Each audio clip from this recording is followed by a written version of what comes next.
Good morning and welcome everybody to the weekly gathering of the San Francisco Interfaith Council. My name is Kristen Lane. I am your lead production person this morning for any technical difficulties or issues you may have, and I am here to ensure that you have a smooth and lovely experience this morning with the SF Interfaith Council. I am pleased to announce that City Test SF is live. Anyone who lives or works in San Francisco experiencing COVID-19 symptoms can get tested. For more information, please go to sfgov/citytestsf. Again, welcome to the San Francisco Interfaith Council weekly community engagement event. Conducting Zoom calls with confidence is this week's subject. It is hosted by the San Francisco Interfaith Council and supported by the community branch of the San Francisco Emergency Operations Center. I'm going to go over a few tips and tricks, again, to help you have a lovely experience during this morning's meeting. We are recording. All audio, video, and chat will be monitored and recording for record-keeping, training, quality assurance purposes. By default, all participants will be muted to minimize distractions. We are also shutting off all videos unless you are a host or a speaker in today's meeting. For chat, we are only allowing chat for contacting technical and production support if you have any issues. Your chat window is in the bottom of your screen. Select that and you will be able to reach me for any issues you might be having. For question and answer sessions, to participate in question and answer, you will be able to unmute your microphone, ask your question, and mute your microphone when not speaking to minimize background noise.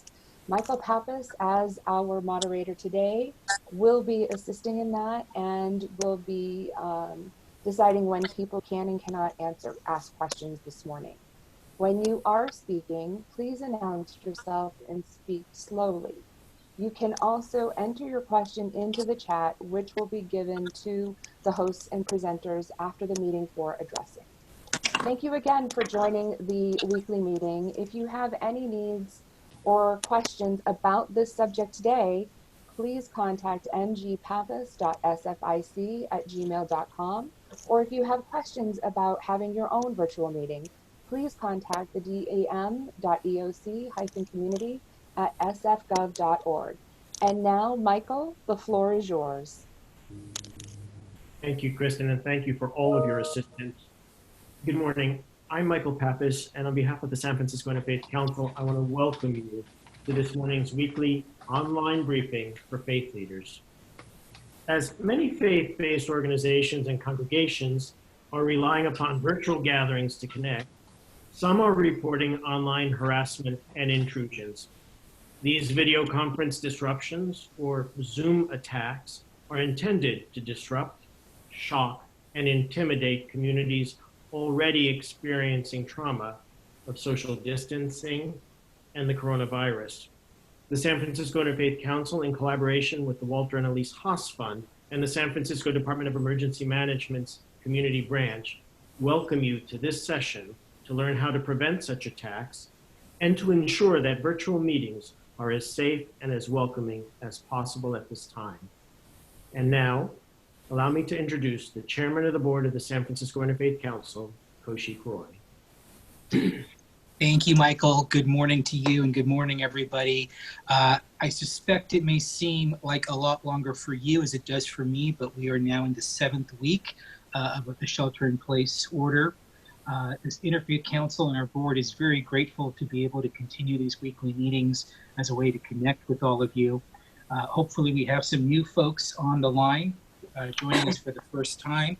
So I want everyone to know that we always read our interfaith statement to kick off any San Francisco Interfaith Council events or meetings. Before I do that, however, I would be remiss if I didn't say one thing, which I really should be saying every week and I don't, but just as a reminder to everyone of how amazing the 2 Interfaith Council staff members are. Even under the best of circumstances, Michael and Cynthia Zambucas do incredible work, and they have only continued to do it at greater levels and for longer amounts of time since the shelter in place started. So if any of you have an opportunity to interact with Michael or Cynthia, please let them know how much you appreciate everything they're doing in helping the Interfaith Council be such a key partner for the city right now. Okay, the interfaith statement to start things off. This is an interfaith community. Whatever our individual belief, it can be freely expressed here with no apologies. If we are invited to offer a prayer in this setting, it should be offered according to the tradition with which we identify. If we are invited to speak on a subject from the perspective of our tradition, we are free to do so without fear of offending those who come from another tradition. We come together as people of faith to learn from each other that we might better understand the multiplicity of faith traditions in our city and in our world. Good morning, everyone. Thank you, Kaushik. And now to ground us in a reflective moment, we welcome the Reverend Maggie Oman Shannon, Senior Minister of the Unity Spiritual Center of San Francisco.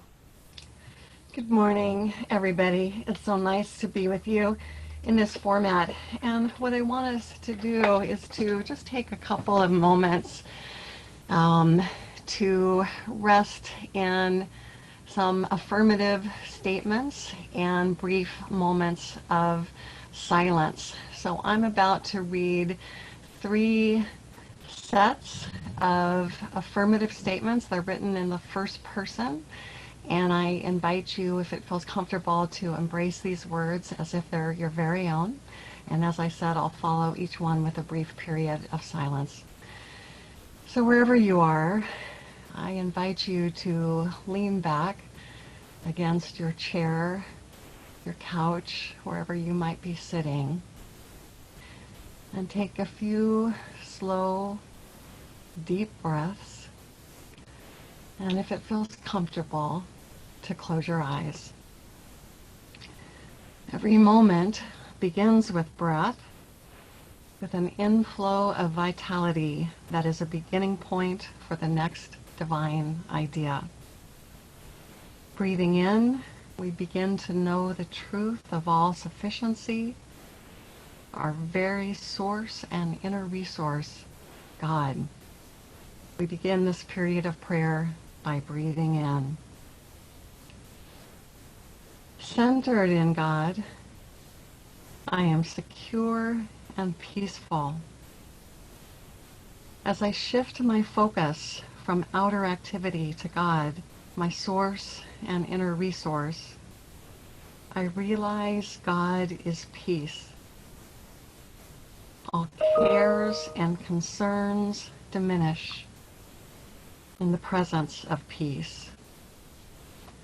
God is peace in my quiet mind and my compassionate heart.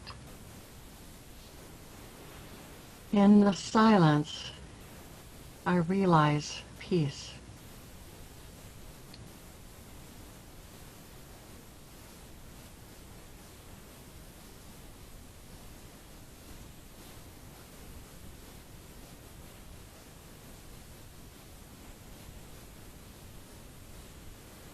Within the silence of prayer, I gain a clear sense of direction. Anytime I need greater clarity or wisdom, I turn within. Centered in the silence of prayer, I open my mind to see more clearly the possibilities ahead. I open my heart to feel my way forward, relying upon the spirit of wisdom. I know what is mine to do.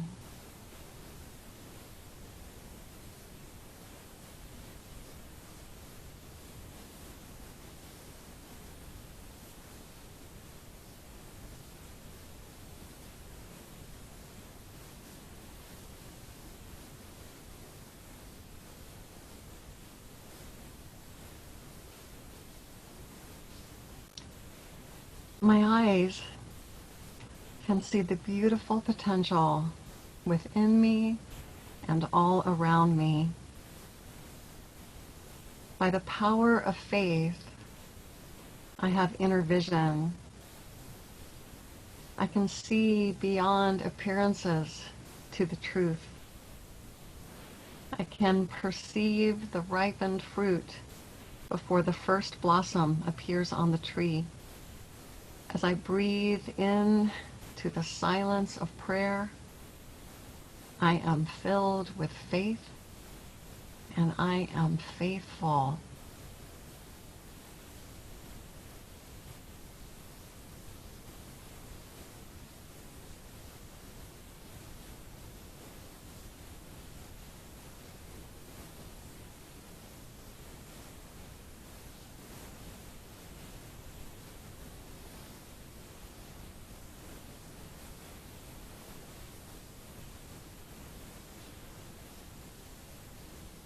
Gently, guided by easy breathing, we close this time of prayer.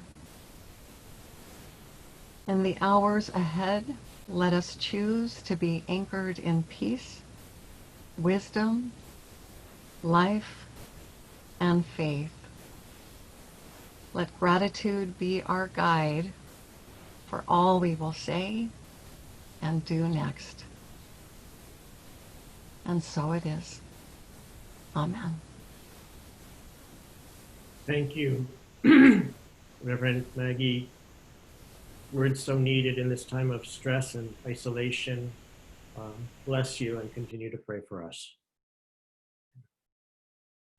Today's guest presenters are no strangers to the San Francisco Interfaith Council. We have had an ongoing effort, thanks to the support of the Walter and Elise Haas Fund, to educate and engage our communities of faith in an effort to make sure that our houses of worship are secure.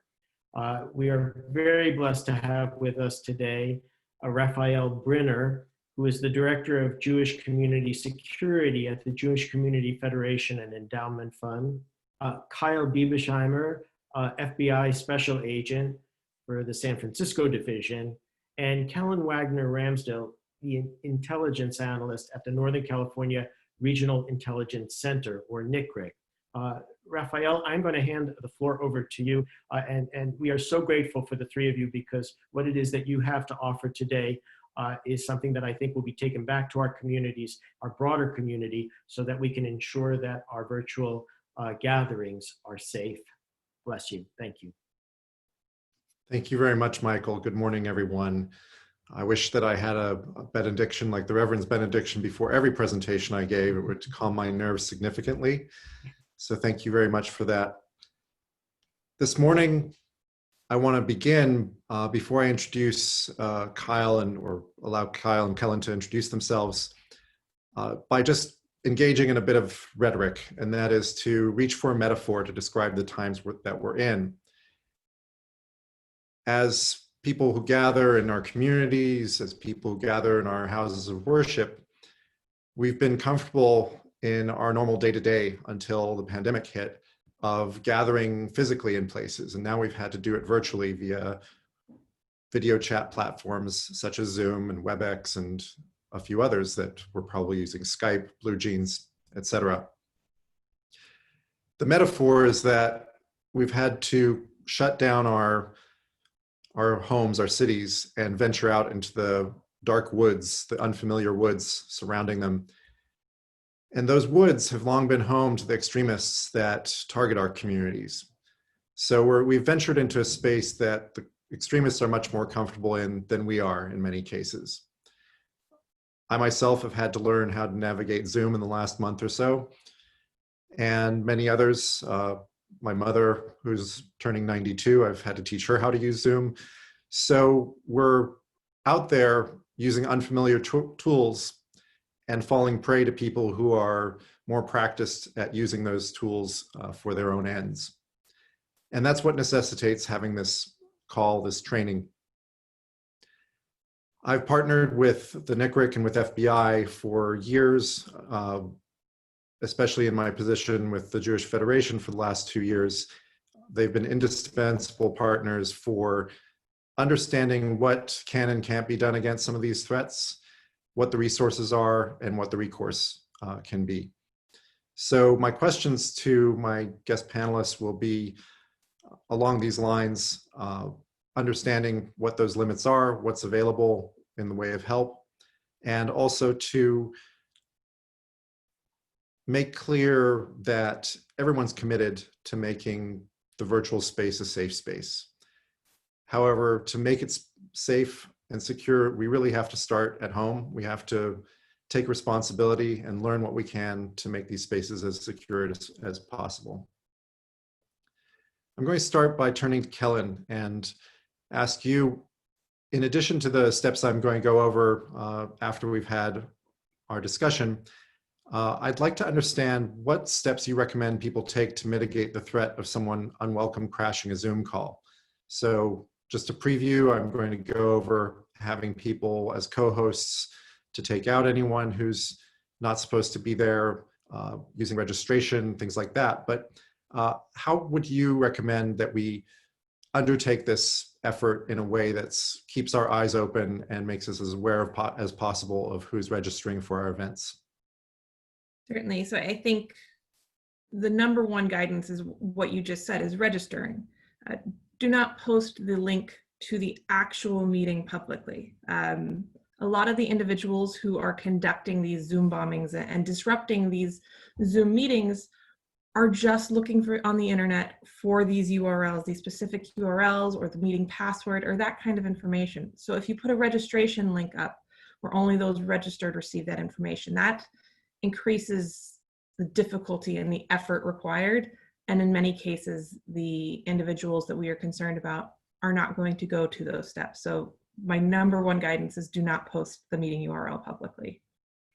So you're saying something as simple, well, I guess to look at what people who are crashing these calls are doing, they're doing something as simple as going to a site and searching for zoom.us/ and finding the links. Yep. Just like that. They're going to Google. They're going just where we all go when we need to find something. They're doing Google searches. Now, some of the folks that are going to be specifically targeting faith groups are going to be looking for anything that includes any of those kind of keywords in addition to zoom.us. So that they're just going to Google. Got it. And I think there's been a fear initially that when someone crashes a Zoom call that they've somehow been able to hack something, get into your computer, gain access to your private information. Can you shed a little light on what they can and can't do when they're in a call? Certainly. When somebody accesses your Zoom meeting, or even Zoom is the one getting attention right now, but some of these attacks can be used against most video conferencing platforms. What they can typically see is they can take control of the presentation depending on your settings and post offensive content or go on offensive rants or otherwise disrupt the meeting. They can listen in, which if it's a faith meeting, that's not necessarily, you kind of want them to listen in. That's the idea. That's not necessarily a bad thing. But if you're doing more sensitive information, if you were conducting any sensitive one-on-one counseling, anything sensitive, somebody could disrupt it by listening in. They could see attendee names so they could know who's there. They can see any information that's been shared in the public chat to everyone. They could also send things in the public chat that could be malicious or disruptive in nature, but that's about it. They are not hacking your system. They have just gained access in the same manner you did. Thank you, Kellen. Now, this whole world of crashing these video calls was an unanticipated threat that in our community, at least, all faith communities, I think, only materialized a few weeks ago. Even knowing that it can happen, it can still be a shock. And as it's happening, it can be hard to think of what information to capture. Could you tell us what information is useful to report to law enforcement, whether to identify the culprit or determine how they snuck in? Certainly. So first and foremost is record. Hit that record button on the meeting if the meeting isn't already being recorded. If it's a sensitive meeting, obviously it's probably not being recorded ahead of time, but so hit that record button as soon as they go. That evidence is what shows us what they did and potentially what laws they broke. Now, if you cannot record it, at the very least a screenshot, anything helps, any image of what they were doing. I will caveat that sometimes we are having some individuals post a very disturbing content with children. If you can grab an image, great. If you need to protect your viewers, protect the people first. So if you can't capture anything, having the narrative, having you tell us what happened is very important. Additionally, going to the meeting hosts and whoever's organizing it. Depending on what level of account you have a lot of access to the user's IP, the individual's IP addresses, what systems they accessed. Depending on the account, sometimes you can even see what headphones they are. So if they were kind enough to name their headphones, Joe's headphones, that's going to help us identify. Well, Joe's not going to help us identify, but depending on the name, so the meeting organizers are going to have that information. Additionally, we're going to want to know the security settings of your meeting. Where was that URL posted? If it was posted publicly, they didn't have to do anything malicious. But if they had to go to some additional steps to break in, that gives us an indication of how dedicated this individual was to disrupt this meeting, how targeted the activity was. It's really useful to know that. So those are the main things. Record, capture later. You can see who accessed, and then just tell us what your security settings were. Thank you, Kellen. I neglected to propose that you give us just a capsule introduction to yourself and what you do. So perhaps you could weave that into the answer to my next question, which is just to give us a peek behind the curtain of what local law enforcement is able to do about hate speech and other hostile behavior in virtual environments. So if you could talk about the NCRIC a little bit and your role there. Certainly. So the NCRIC itself is one of 80 DHS designated fusion centers. We're designed to share information, critical threat information, amongst everyone that needs to know the information to protect themselves and to protect others. Counterterrorism realm drifted into other all crimes, all hazards, and I in particular work cyber matters, which is a vague word that really just defines anything with a computer. So this includes everything from gas pump skimming to ransomware of cities, which some of you may have seen headlines about, to disrupted video conferences. What we can do, especially in the realm of any computer crimes, is these are easy for perpetrators to commit in most cases. These aren't difficult to do. So they can do a lot of them. And we cannot prosecute every single incident. What we can do is we can collect a lot of incidents. So it is really important that you report when these things happen to local law enforcement, to the Internet Crime Complaint Center with the FBI, ic3.gov. Even if offensive content wasn't posted, even if there was no disturbing rant, even if there was unauthorized access, report that to ic3.gov. Because that allows us to collect everything that's happening and maybe get closer to the individual or the perpetrator or the group of people that are doing it. We can advise security best practices. One of the main parts of my job is kind of sharing the lessons learned from other people's experiences of what went wrong, really. And sometimes that means in an anonymized format, and other times they're quite happy to share their own experiences. So basically law enforcement needs every report just so we can combine into one. We can't hit one for compromising your video conference, but if they've compromised 1,000, then we can start to go after them. Probably 100, and we can start to go after them, actually, not 1,000. Yeah. Well, but I can see how it helps prioritizing who's a frequent offender, figuring out patterns of behavior, and so forth, and identifying tactics. I can understand that. Thank you very much. And just to be clear that Zoom isn't in some way especially vulnerable. It's just grown so rapidly that more of us are using it. So are the same people who are crashing these calls also searching on WebEx and BlueJeans and Skype URLs as well as Zoom ones?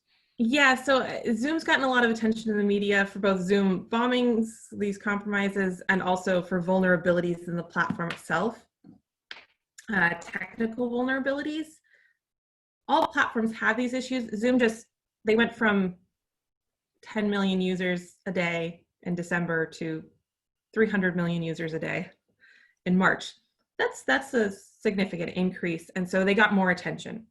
The reason Zoom's particularly getting compromised is because with that shift and because of their offerings, the free level, we did see a lot of faith groups and schools go to use it because, you know, free is the right price, especially in uncertain times.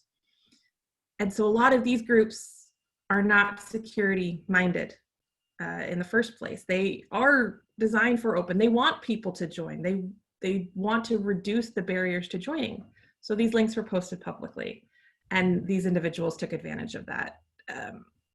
Zoom bombing was new for a lot of the communities that have been impacted by it. It was not new to those of us who work computer crimes and other things. And before Zoom, it was Skype, and we've seen it with others. It was just that, yes, Zoom, because of its user friendliness, and this is my opinion, I believe more organizations that wanted people to join posted their links publicly, and it resulted in Zoom taking the brunt of the attacks. Plus, Zoom bombing caught on, and it was a catchy name. Yeah, that's for sure. Thank you very much, Kellen. I'm going to turn now to Kyle from FBI. Kyle's with the Civil Rights Program of FBI's San Francisco division. And Kyle, I'd really like to get a perspective on how the resources and interest of the FBI is in this problem. Specifically, I understand that the FBI has limited resources, so we realize you can't respond to every incident. So what can faith-based communities expect from the FBI when individuals or hate groups do disrupt online gatherings such as classes or worship services? Well, good morning, Raphael, and thank you very much for having me. I appreciate the question. What people can expect is that all throughout the Department of Justice, investigators like myself have been asked to prioritize any and all criminal activity that comes near violations of federal criminal law with some type of a nexus to the COVID-19 pandemic and the unique conditions that it has brought about. That includes everything from financial crimes on one end of the spectrum, people, you know, hoarding N95 masks and selling them at a premium, to assaults against members of our community that are bias motivated, or what we might call a hate crime. So right now, those are the priorities throughout the Department of Justice. Those are the marching orders that I've been given, that have been handed down to our division leadership here in San Francisco, and which have trickled down to me as a member of the Civil Rights Program. And all of that certainly includes Zoom bombing. I think the biggest problem for me with Zoom bombing is that this is a time when people now more than ever need to be in touch with their religious faith. And because of the shelter-in-place orders, people can't exercise their religious practices the way that they used to, the way that they could weeks ago. And that's unfortunate. Platforms, thankfully, like Zoom, exist for people to take advantage of them and use them to fulfill their religious needs, their faith-based needs, and that's a very good thing. It is disgusting to me that people are using this pandemic and using those conditions to interfere with people's free exercise of their religion, because that is the heart of the First Amendment, and is the heart of our mission, is to not only protect the American people, but also uphold the Constitution. So you and your audience can be assured that this is a top priority for many, many people, not just me at the Department of Justice. I'm working out of my son's bedroom right now, but we're very much at work. We're very much on the job, and we will continue to follow this Zoom bombing issue in particular, as it concerns specifically virtual religious services, which is the issue for me that I am most concerned about. Thank you very much. Can you get into what specific online violations or offenses should community members should report to FBI specifically? So Kellen just put out recommendation to report things on IC3, the FBI's Internet Computer Crime Center.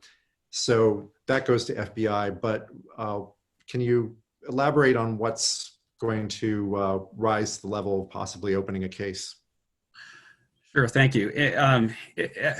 As we've been examining the various complaints that people have been filing either with the FBI, with law enforcement generally, NCRIC, and especially IC3.gov, it is apparent that Zoom bombing could potentially trigger various different areas of federal violations of federal criminal law, not all of which I personally work, but some of my colleagues will work. To the extent that Zoom bombing involves something like a computer intrusion or a hacking situation, it could be investigated by our cyber folks. For the most part, as Kellen already mentioned, that's not really happening here. These crimes are not that sophisticated. There's not really evidence of hacking going on or intrusion. So that's probably not a very good area for us to really look at. Unfortunately, quite a bit of the incidents that have been reported, both involving online religious services and other non-religious activities that have been Zoom bombed. A lot of the perpetrators, unfortunately, are using child pornography as the tool to disrupt these proceedings. Obviously, that's illegal and could potentially be investigated by the FBI as such, and investigated not by the Civil Rights Program, but by our innocent images folks that deal with those types of violations of law. From the Civil Rights Program, which is what I work, many of our civil rights statutes do protect religious houses of worship. Many of them, when they were drafted, were thinking about brick and mortar churches and synagogues and temples and religious real property. As we've moved into a virtual space, many of those statutes are not quite as applicable as we would like them to be in the context of Zoom bombing, which is all, cyber. However, there is a statute that I wanted to highlight here, and that's a statute. It's the Church Arson Act, but it's section 247A2. And in essence, what it does is it criminalizes those who obstruct one's right to the free exercise of religion by force or by threat of force. And that's probably the civil rights statute that would be most applicable to a Zoom bombing situation involving an online virtual religious or faith-based service. But let me sort of qualify that by saying the types of Zoom bombing fact pattern that would be most likely to run afoul of that violation and something that we could investigate and prosecute are going to be those situations where the subject uses a threat of serious physical violence to disrupt the meeting. Okay, so it's going to have to be a threat. It's not going to, those threats are going to have to be clear. They're going to have to be imminent. They're going to have to be unconditional. They're going to be that type of rise to that level. It cannot just be, what we would call hate speech. It cannot just be what I understand to be the lion's share of the incidents that are happening, where somebody gets onto the virtual online service and they start, dropping a bunch of racial slurs or epithets. That alone is probably not going to cut it. If they, expose themselves or they use pornography, that alone would probably not cut it. But like I said, if they're using child pornography or they're making threats of a violent nature, then those are potentially the situations that we would want to know about, because we might be able to investigate, prosecute, and hold those actors accountable. Wow, that's very overarching. Thank you very much. What I think at this point, I'd like to transition just to some slides to illustrate some of the settings that need to be in place to make Zoom calls secure. But this is not the last we'll hear from Kyle and Kellen. We'll have our panel asking them questions as well. So I want to just get some of the technical elements out of the way first, and then we've got that as a common ground to refer to as we go forward. So I'm just looking for my slides now, and I will share those. There we go. All right.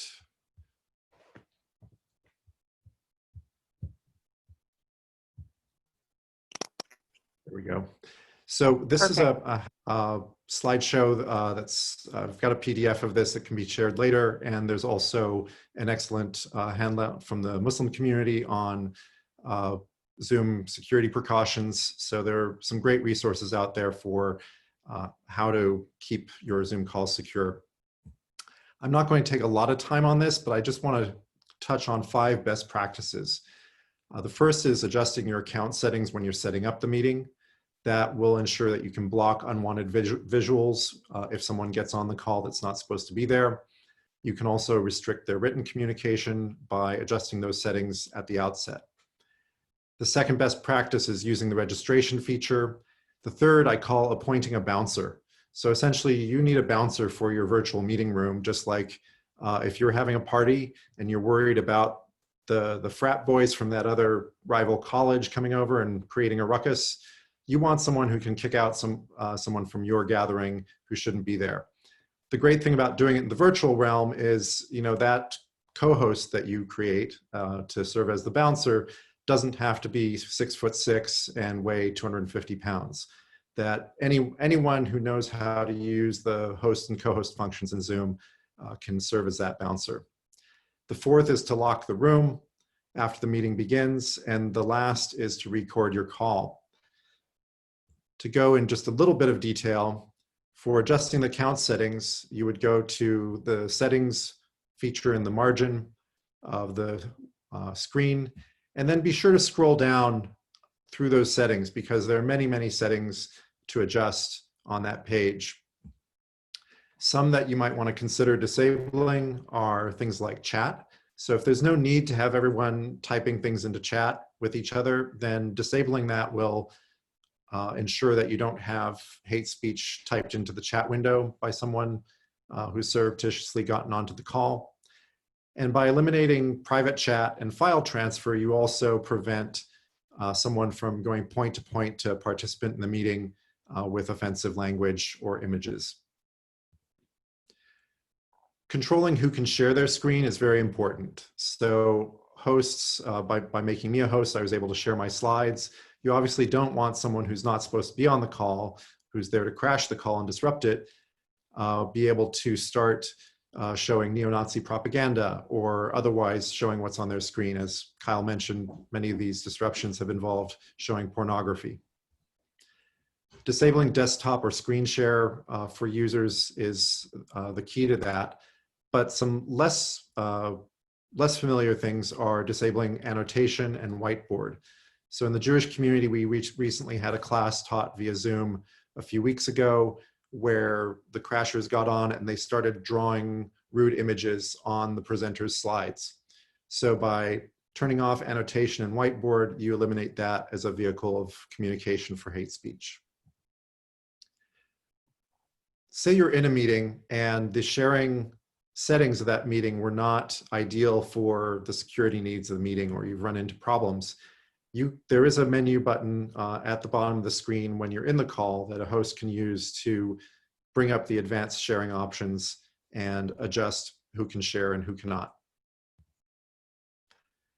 Again, I'm going through these quickly so we can get to the Q&A, but I did want to touch on these things just so people understand what tools are out there, and also you'll have the PDF to review these settings so that you don't have to furiously take notes while I'm speaking. Virtual background. Well, what's behind me is a virtual brick wall.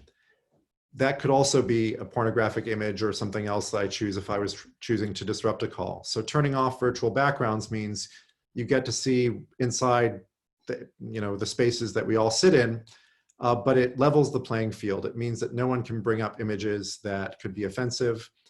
It also means that if someone is crashing the call and is trying to hide their identity, if virtual background is turned off, then there may be clues in the background of what can be seen on the screen. And if you're recording the call, analysts for law enforcement can go, oh, that person has that poster from that event that had a registration on it. So let's find out who was at that event. I'm speculating here, but there might be clues in the background of that person's room that would give away who they are. Enabling a waiting room means that you can actually check who's about to come into the room. And if you don't recognize the names, or if there's something off about that person's email address, let's say they changed their name to Nelson Mandela before getting on the call, but the email address has white power as the domain.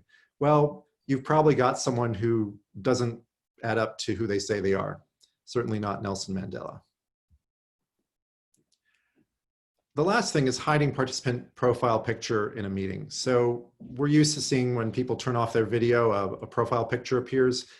Some crashers have used that to post an offensive image. So their video is turned off, but instead of a profile picture, they've actually got a swastika or something else offensive there.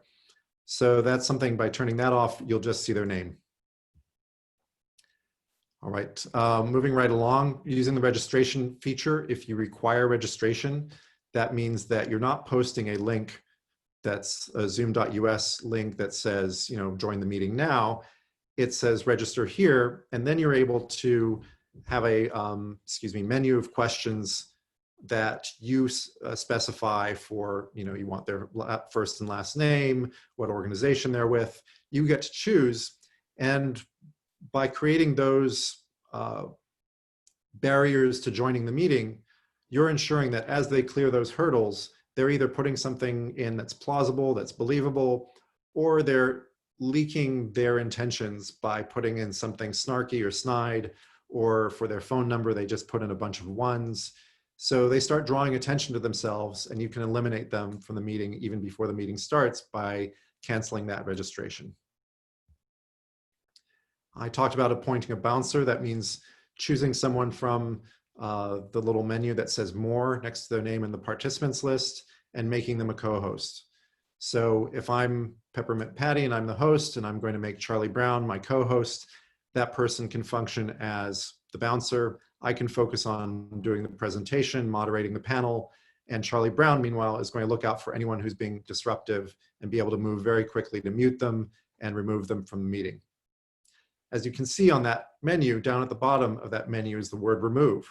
So if Charlie Brown, say, was the person who was being disruptive, that's the menu that that co-host would use to remove Charlie Brown from the meeting. Locking the room. Now, once you've locked the room, once you've locked the Zoom meeting, no one can get in. So if someone has a poor signal and the call drops, they're not going to be able to rejoin the meeting. So it is a very extreme measure to take. But let's say you're using Zoom for a family gathering.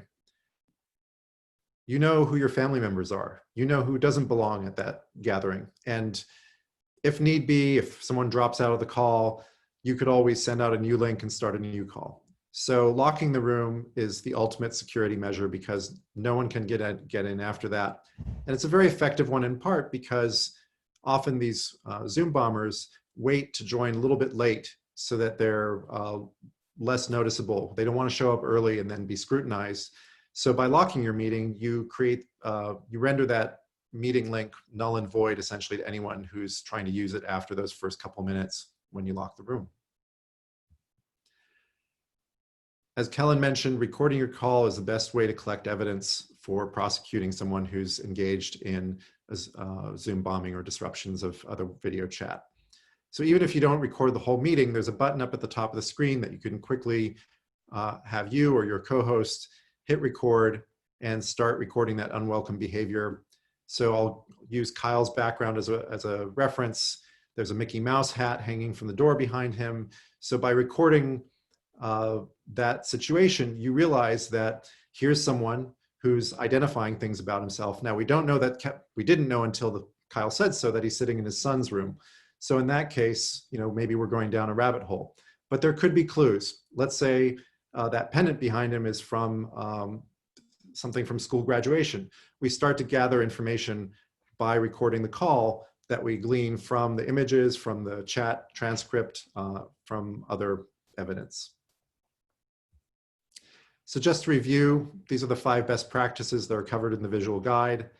And then the last thing I want to end on before we go to the panel is that clearly if someone explicitly threatens you or your organization with violence in a Zoom bombing, call 911.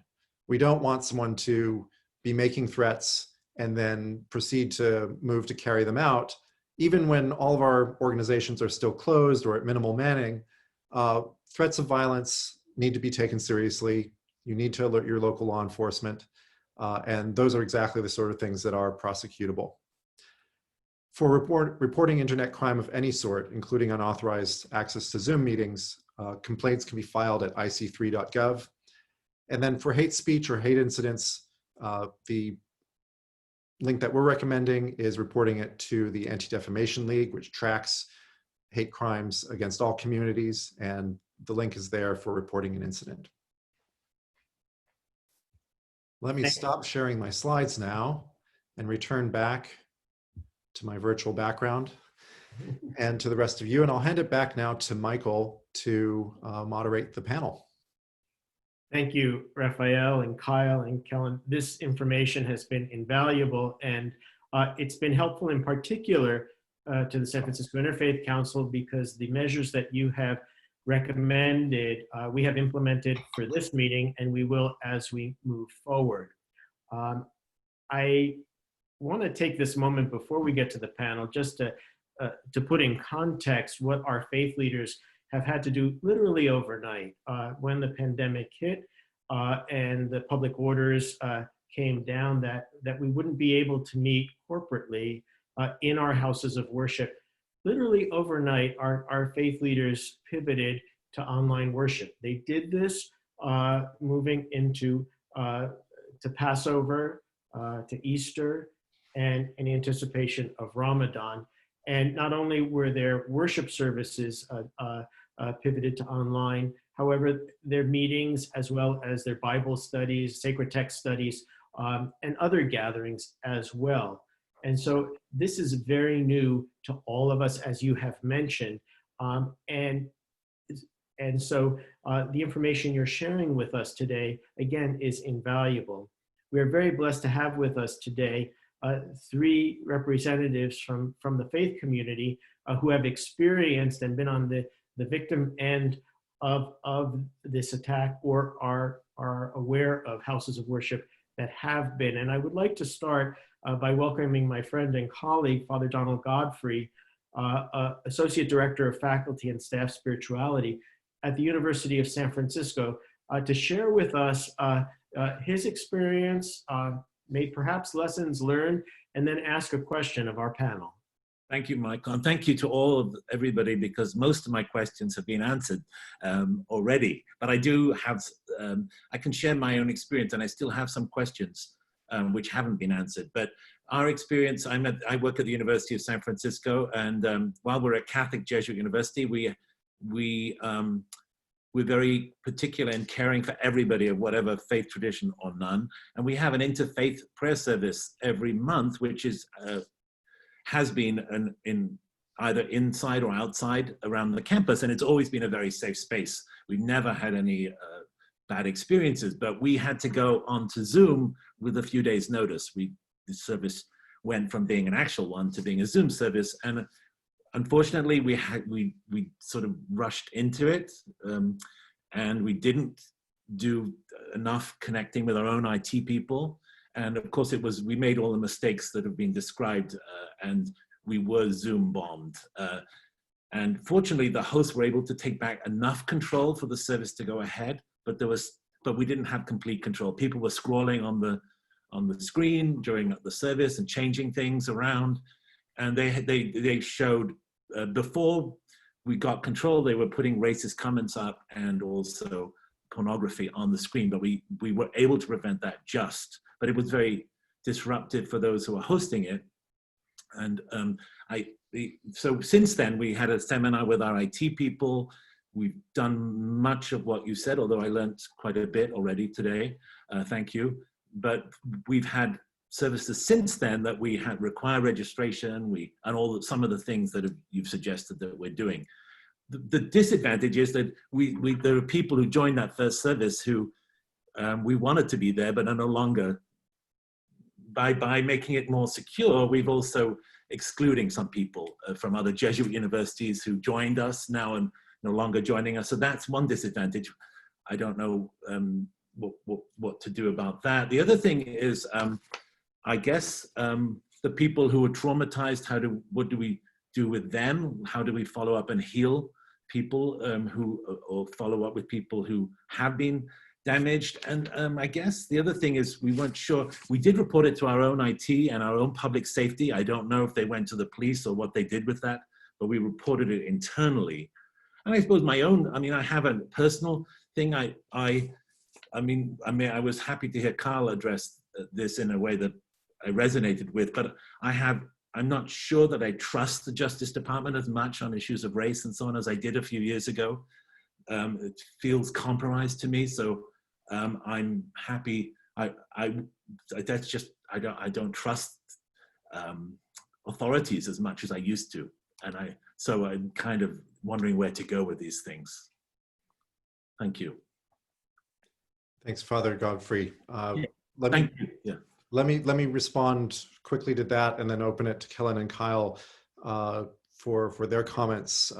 My move, I used to work at the NCRIC and had a career with the federal government until just over 2 years ago. And really the turning point for my looking for work that would be meaningful on a new level was the Charlottesville events. Yes. So it is in that context that I'm listening to your concern there. And I want to assure you that these relationships I have with Kellen, with Kyle, and with other people in the FBI and law enforcement are ones that I've cultivated really out of a desire to ensure that there is both trust and open channels of communication to understand how devastating these incidents are, whether they're virtual or whether we reach to the Christchurch shootings in New Zealand at the mosques, or Pittsburgh, or Poway, or the bombings in Sri Lanka, that these things may happen a world away or across the country, but they strike at the heart of our communities when they're targeted.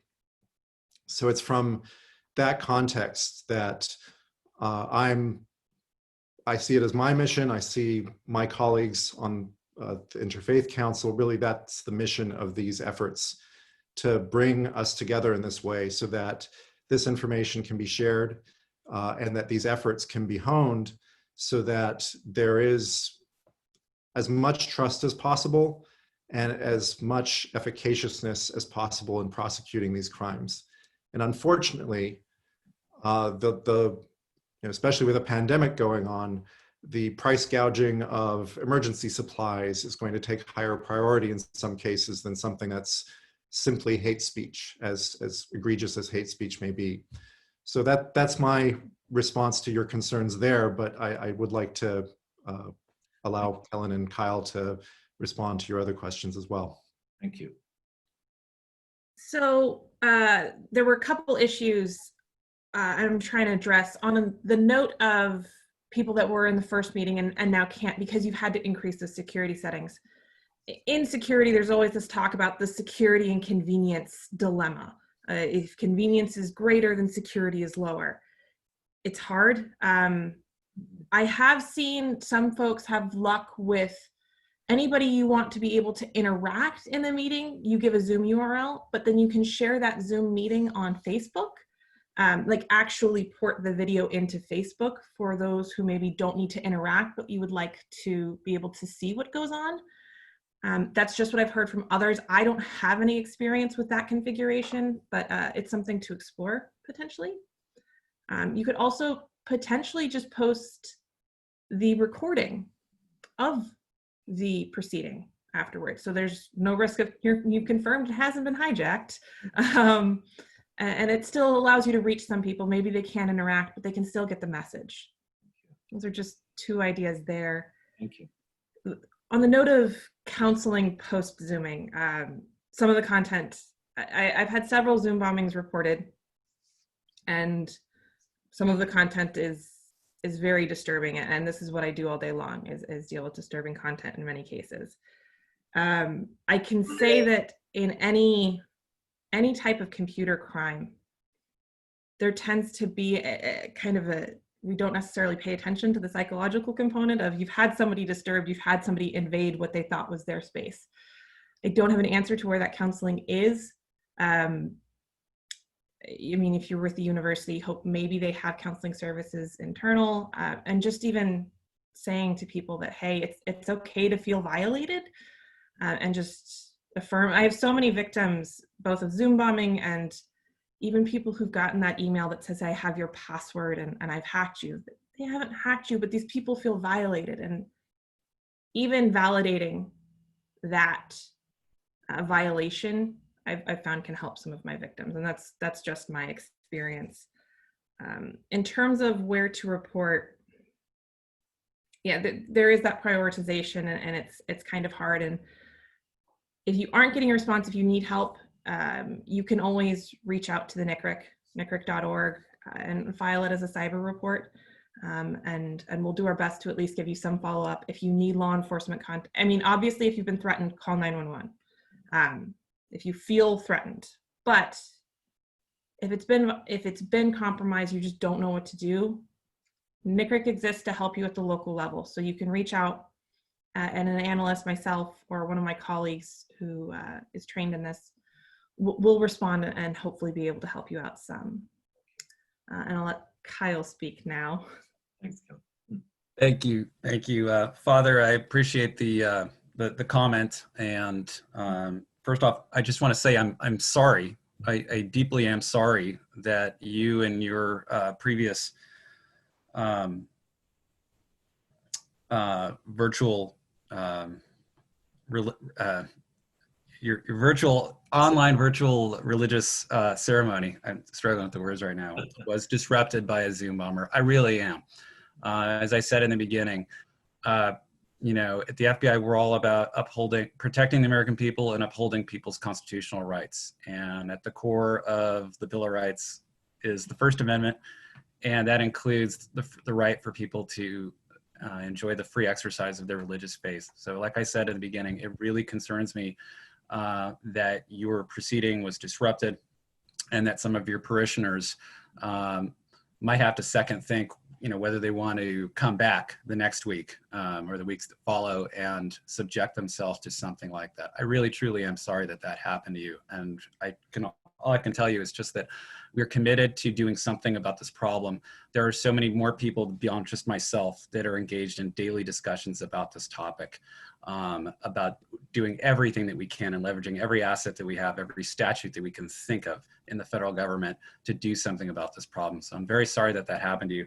In terms of the trust issues that you have with law enforcement, I'm not offended in the slightest bit by that. I hear this all the time. The only thing I just want to say to that is, if you ever want to chat with me offline, I would love to do that. One of the joys of this job of getting to work civil rights violations is getting to do community outreach with people like yourself. So when this pandemic's over, maybe we can go out and have some coffee or something one day, get to know it. I promise you'll like me. Thank you, Kyle. Thank you. I already do. Thank you much, Father Donald.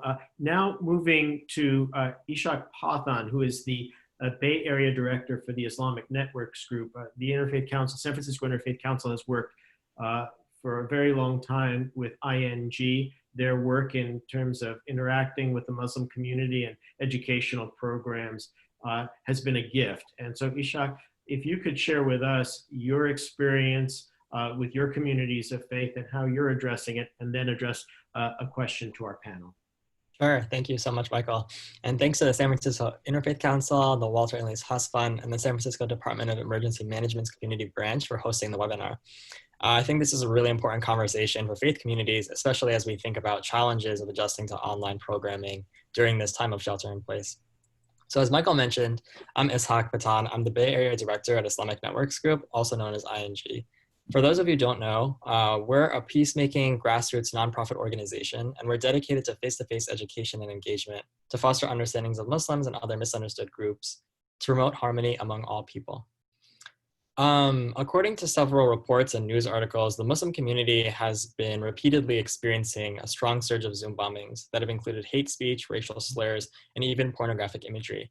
The New York Times in early April, they detailed a case, and what it involved was a global network of Muslim leaders, and midway, an infiltrator drew racial slurs on the presentation slides, and then proceeded to display pornographic videos while yelling racial slurs on their microphone.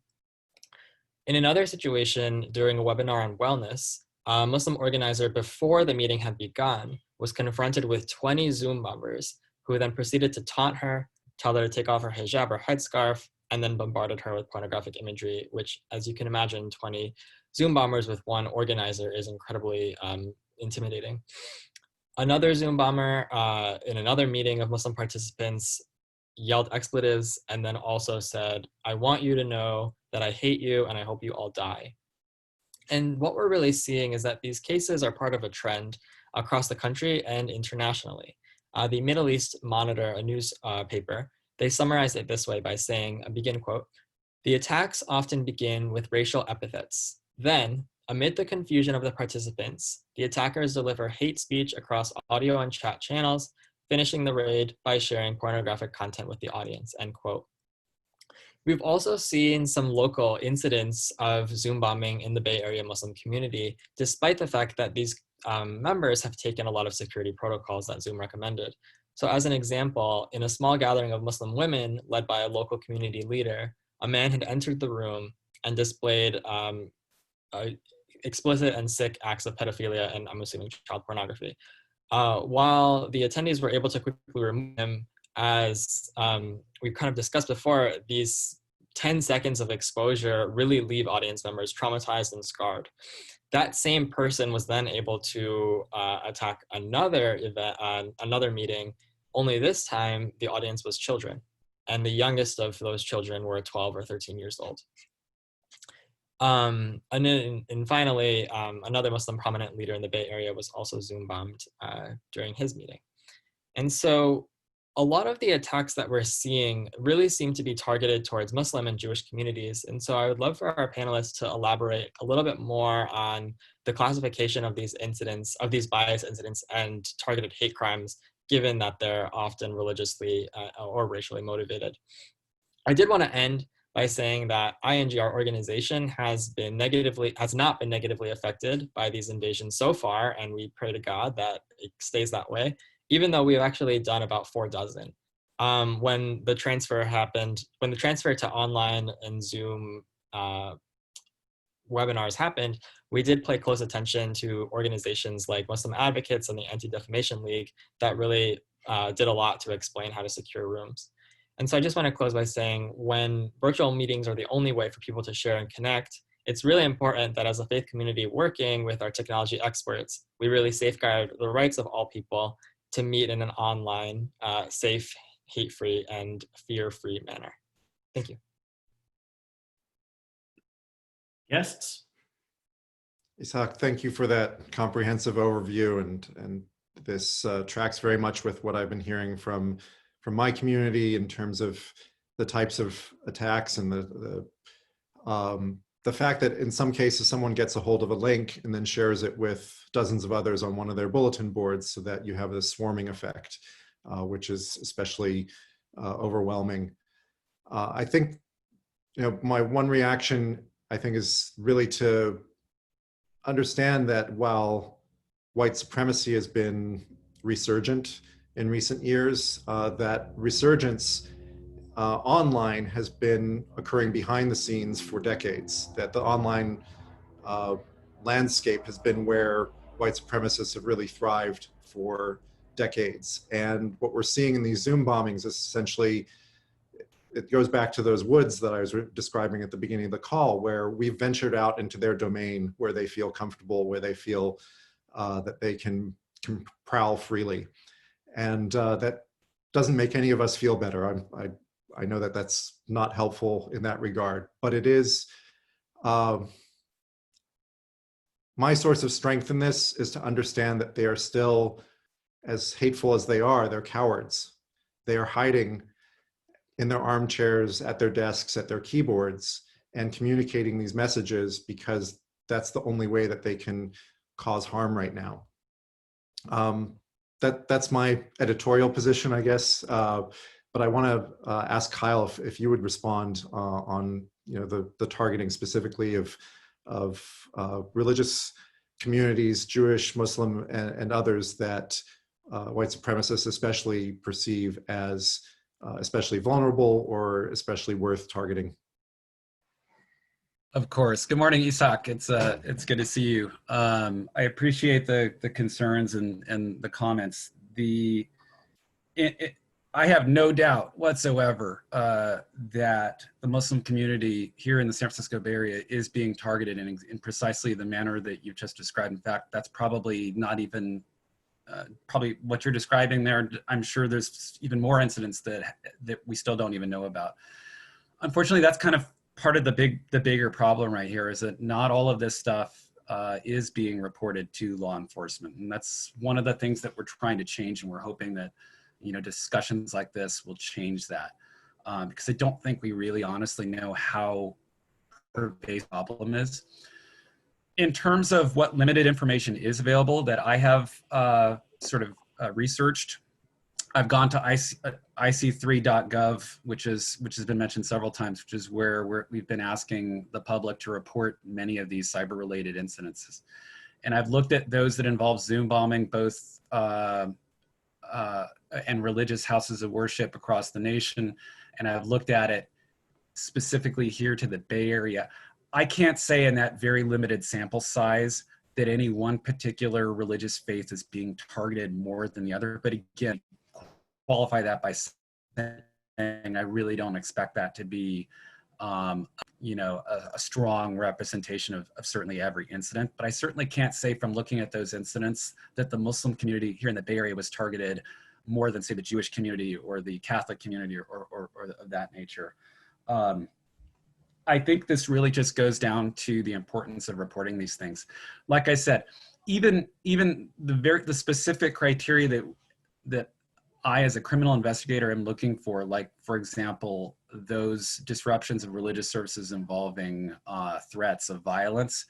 Certainly, I want to know about those, but even those that you mentioned that did not necessarily involve criminal threats or that didn't necessarily involve child pornography, there was just some knucklehead getting on and being disruptive.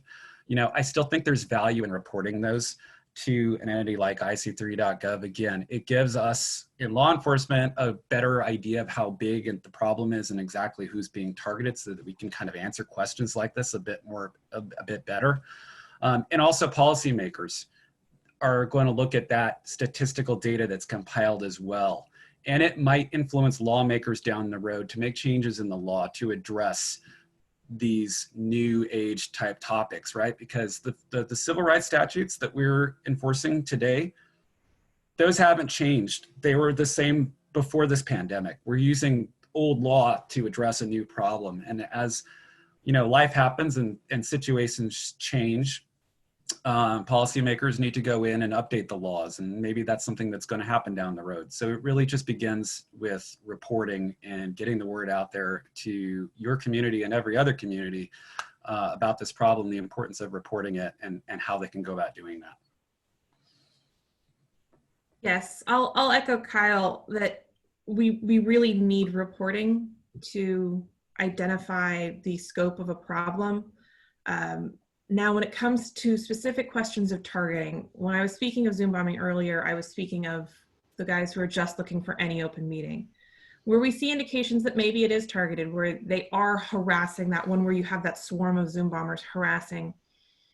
There I have a question of, without knowing the specific incident, I can't speak to it. If it was local, you feel free to reach out and I can work one-on-one with incidents. I have 15 counties to support, not the entire United States. So I can be that more granular if you have specific questions. I have a question of if that was with a private meeting URL, with the private meeting ID for a Zoom meeting versus one that's created specific to each meeting. So when we get into targeting questions, the security considerations can change a little. Guidance is still use a URL specific to each new meeting. Don't use your private meeting ID, because then that's going to give them that specific place they can target. Additionally, if we are concerned about targeting, I start to become concerned with hosts' passwords. So for the people who actually host the meeting, you have a username and login, or a username and password to log in to the Zoom platform to create your meeting. If you don't have a secure password that is more than 14 characters and has symbols and has numbers in uppercase and lowercase, we are seeing some of these Zoom bombers potentially, or other threat actors, target the actual Zoom meeting logins. That could give them additional information that could be used for targeting. So kind of one of those additional best practices is, as you as a host, make sure you have a strong password.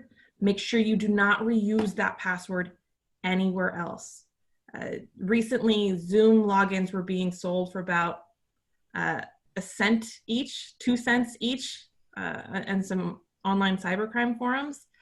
They didn't hack Zoom. They just found passwords that folks had reused in other places, that had been used on LinkedIn and breached in one of those data breaches. So it's really important that you use a strong password that is unique to Zoom. That's when we're getting into some of those more concerns of that targeted activity. Just changes the security considerations. Thank you very much, and thank you, Isak, and our friends at ING. Glide Church is an institution in San Francisco. They feed the masses, and they have been at the center of social justice work for decades. We now welcome Marvin K. White, the Minister of Celebration at Glide, to share his experience and to offer his question. Great. Thank you so much for having me, Michael, and the San Francisco Interfaith Council. So Glide is a radically inclusive, just and loving community mobilized to alleviate suffering and break the cycles of poverty and marginalization. And we're continuing to provide essential services in the Tenderloin and essential spiritual services online.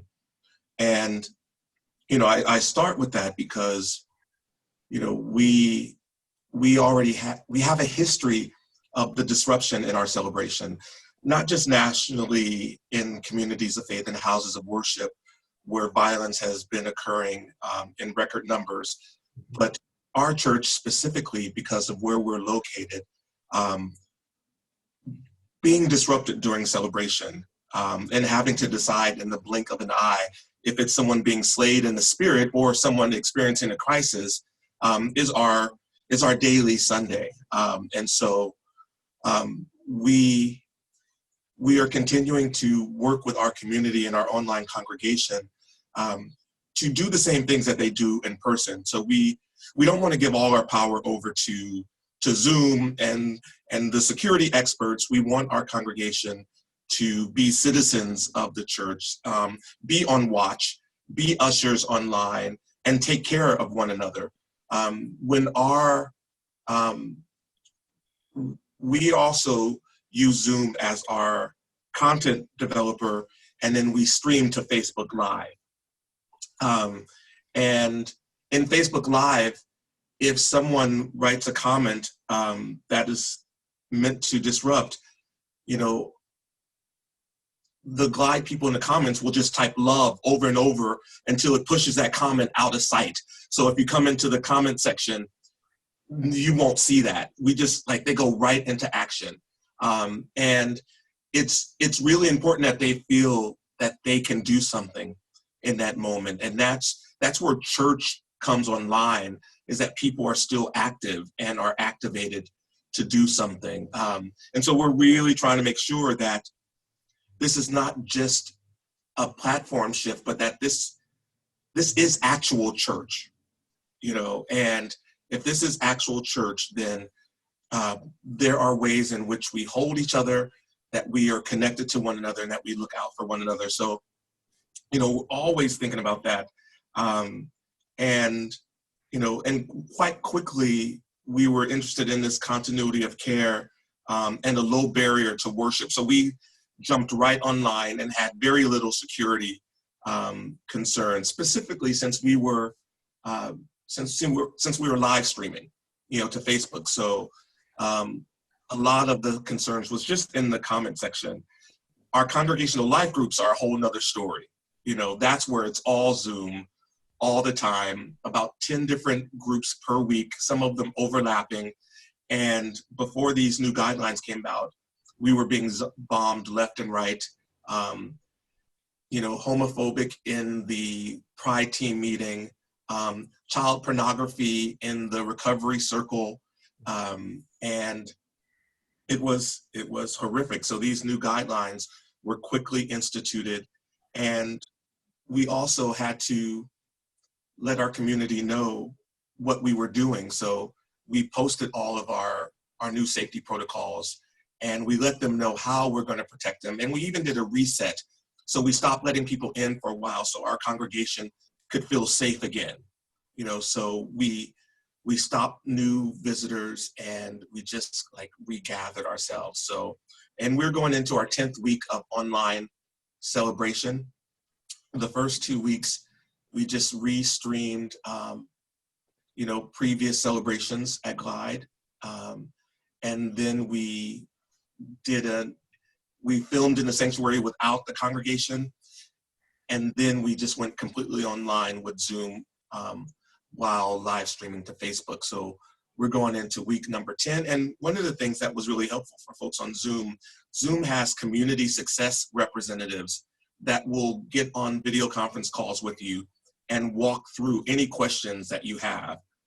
And we were lucky enough within weeks to be connected with a community success representative at Zoom to really help us walk through. And, you know, we did things like hired a creative director to help us with our digital spiritual storytelling as well, because we didn't want to lose any of that. But as we added more technology, we had to integrate it with the new safety things as well. So yeah, so that's kind of where we are in the virtual sphere, thinking about not leaving here, but really understanding that this is a migration into outer space. And, you know, and it's like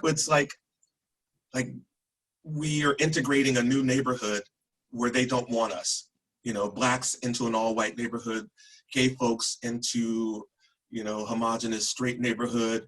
And the backlash is violent. Like, they don't want us in outer space with them. The kids in the internet have been running amok for decades now. And here comes the church. And they're just trying to scare us out, it feels like. And, you know, we are resisting. This is where our people are, and we have to be very present there. And so we're finding ways to work with them, to let them know that it won't be here always, but we're also not going to return to the same world either. So let's really understand how we're being transformed in this moment. Marvin, you've just illustrated a great best practice of risk management, that with the chat that you were describing of typing in love and so forth, that you haven't shut down the chat to everyone. You've just made the sticks and stones of hateful speech in the chat log become less of a problem by, you know, removing it in the way that you do. So I think what I'm hearing you speak to that's been missing from other parts of the conversation here is just resilience. Mm-hmm. That meeting these threats with resilience that discourages and deters future bombings, because they're just not going to have that much purchase on the event. Mm-hmm. Now, the other half of risk management is the visual stuff that I strongly encourage turning off the visual settings that I described, because that's the stuff that's just 10 seconds of it is traumatizing. You can't unsee it. So that's the only thing I would add to your comments, but thank you so much for sharing what you did. And Michael, I'm not sure how we are on time, so I just want to check with you before we take any other answers. We're running short. We're running short, but please, by all means, our other panelists, please feel free to respond. Kelly?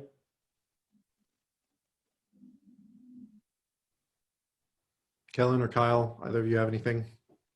No, I mean, there were so many great best practices shared there about that resilience. I love the idea of using love and also empowering your users, or I call them users because I talk in computer land, and everybody is a user if they're using a computer.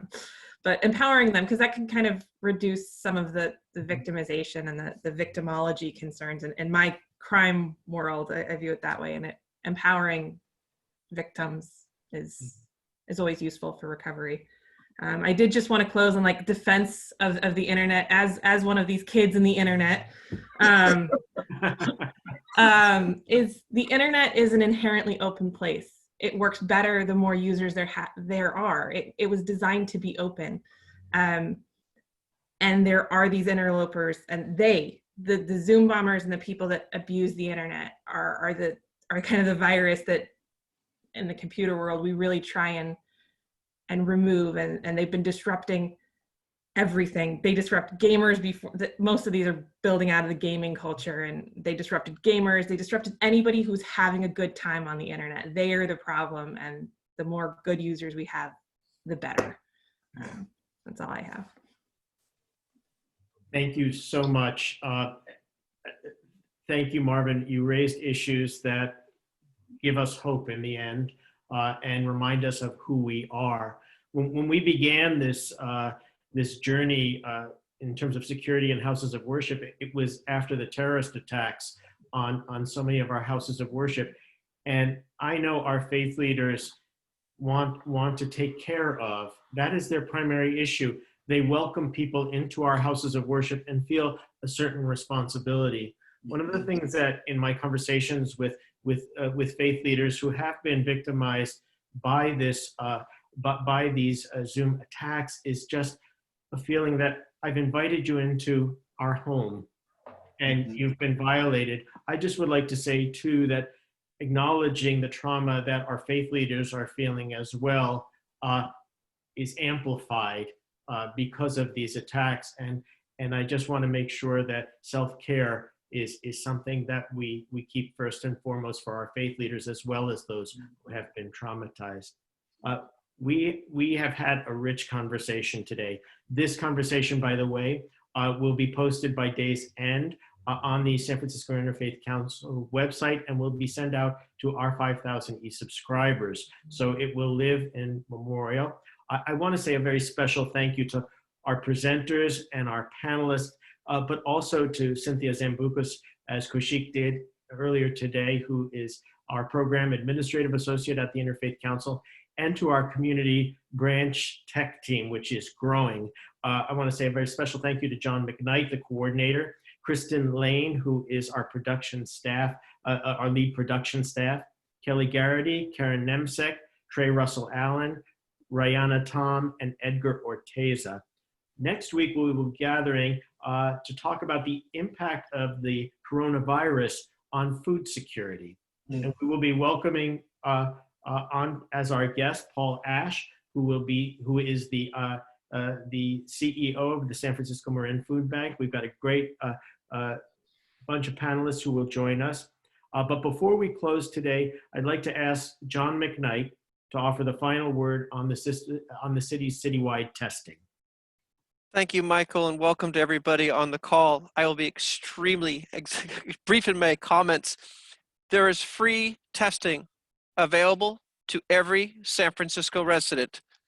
Free testing, every San Francisco resident. This word came out, and the very simple truth is you go to sf.gov/citytestsf. I believe that should be showing up on your screen. If not, there it is.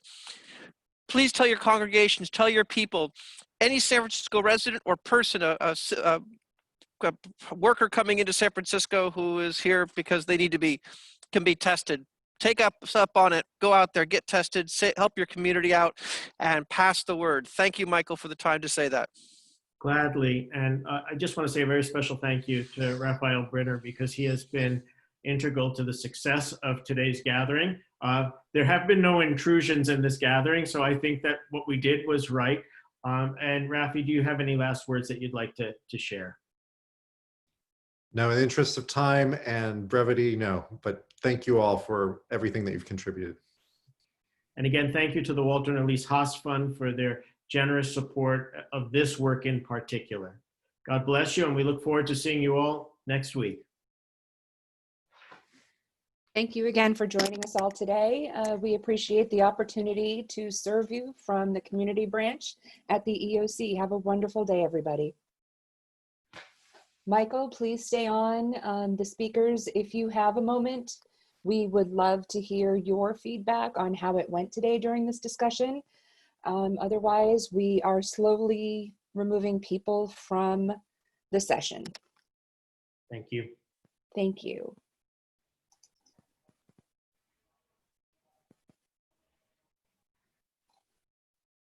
Kelly, if you could assist me with that since you have the list readily available. Yeah, I'm working on it. Awesome, thank you.